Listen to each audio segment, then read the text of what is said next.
Hi. There's been very little positive to talk about in the last few months.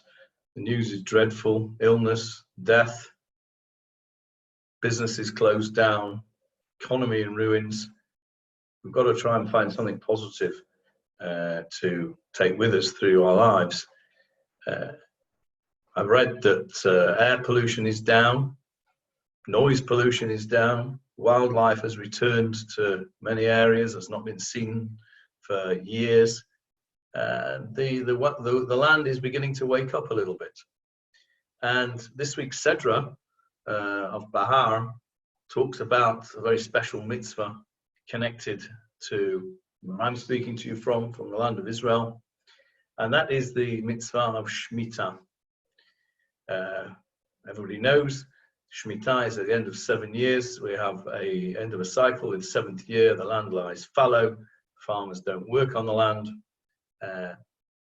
Torah says, "Sheish shanim tizra sadecha, v'sheish shanim tizmor karmecha, v'asafta tfuata." 6 years you shall sow your fields and plant your vineyards and gather in your produce. V'shana shviit, and in the 7th year, Shabbat Shabbaton yeh la'aretz. It's a Sabbath of Sabbaths to the land. Shabbat Lashem. It's a Shabbat for Hashem. Sadecha lo tizra. Your field you shall not sow. V'karmecha lo tizmor. And your vineyard you shall not plant. And then it goes all the other things that you shouldn't do. And then V'haita Shabbat ha'aretz lachem le'ochla. And it shall be a Shabbat for the land for you to eat. Lecha u'la'avdecha v'la'matecha. For you, your servant, your maidservant, u'lischircha, your hired worker, u'la'toshavacha, and your resident, hagarim imach, who's living with you. And even v'livhem techa v'la'chaya asher b'artzecha, even for the animals that are in your land. Tiyeh kol truata lechol. The produce should be.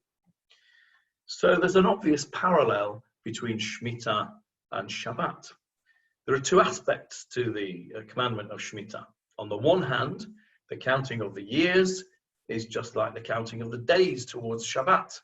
After 6 years working in the fields, a man is required to stop working for a year and leave the land alone. Vashana hashviit, in the 7th year, Sadecha lo tizra v'charmecha lo tizmor.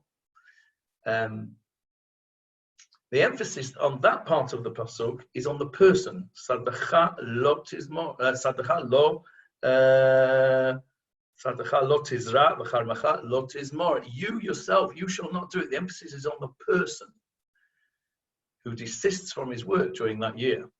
So from here we see that this resting, or this Shabbat year, this Shemitah year, is not just a mitzvah focused on a day of rest, but the idea, the concept repeats itself at various instances in our life. We have the weekly cycle of 7 for Shabbat. We have the yearly cycle of Shemitah. And then we have the further cycle of 7 Shemitah years for the Yovel, for the Jubilee. So from the time of creation of the world, it's been determined that our concept of time is cyclically managed in multiples of 7. So that at the end of the cycle of 7, we know we have to stop and remember why we're stopping. Rabbi Lord Jakobovitz, the previous chief rabbi but one, famously was asked when Dolly the sheep was made. He was chief rabbi at the time. Dolly the sheep, the first cloned mammal. And he was asked, as one of the most eminent ethicists of the generation, he was asked, what does this mean for human beings? What about human cloning? We could do this now. We have the technology to make a human clone. Is it forbidden?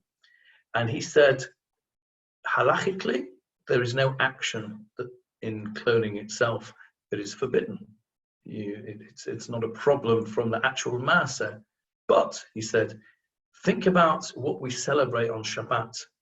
What we celebrate on Shabbat is not what we've created. What we celebrate on Shabbat, or what we commemorate on Shabbat, is that we know when to stop creating.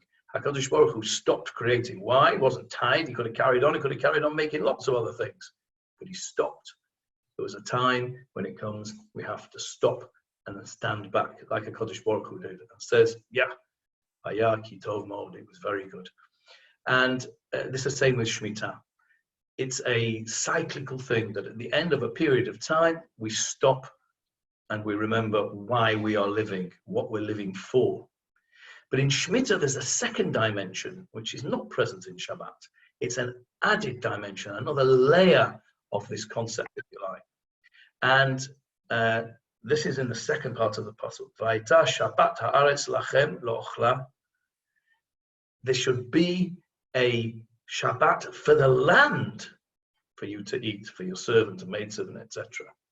On Shabbat, on a regular Shabbat, man desists from work, but his property is still his own. Man eats his own food on Shabbat, and he lives in his own home. But in the Shemittah year, man not only stops working in his field, but the field itself becomes ownerless. It becomes hefker. Everything that comes out of the land is not his.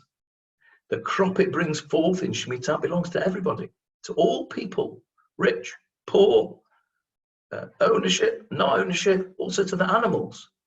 The emphasis in this decree is therefore not on man, but on the earth itself. The land itself desists from its work and tries to undo the damage done to it by its human owners. And this is the additional level of Shemittah that exists compared to the usual Shabbat. In Shemittah, we not only rest from work in order to remember the creation of the world, but we go one step further and we return the whole world, as it were, to the hands of HaKadosh Baruch Hu.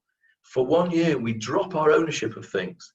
We stop taking advantage of the land for our own needs, and we let them exist as HaKadosh Baruch Hu created them.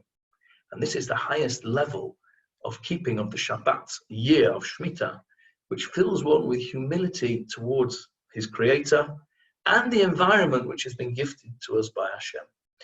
And perhaps this week, as we read about the Shemittah, it's a little bit difficult in Chutz La'aretz, to be honest. And I lived in Chutz La'aretz long enough to know that Shemittah actually is a pain in the neck in Chutz La'aretz. It's all the things you can't have, and you can't eat this because you've got to be careful of it. And it's almost like it's treif. It's not treif at all. Here in the land of Israel, when you keep the mitzvah of Shemitah and you eat produce which has been otza beit din, which the beit din have gathered in for the benefit of everybody else, it's got an extra kedusha.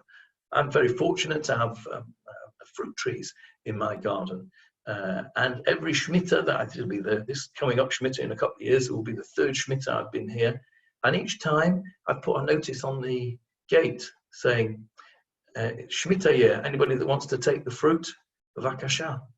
It's an extra dimension. We stop and we recognize the gift that has been given to us by Hashem.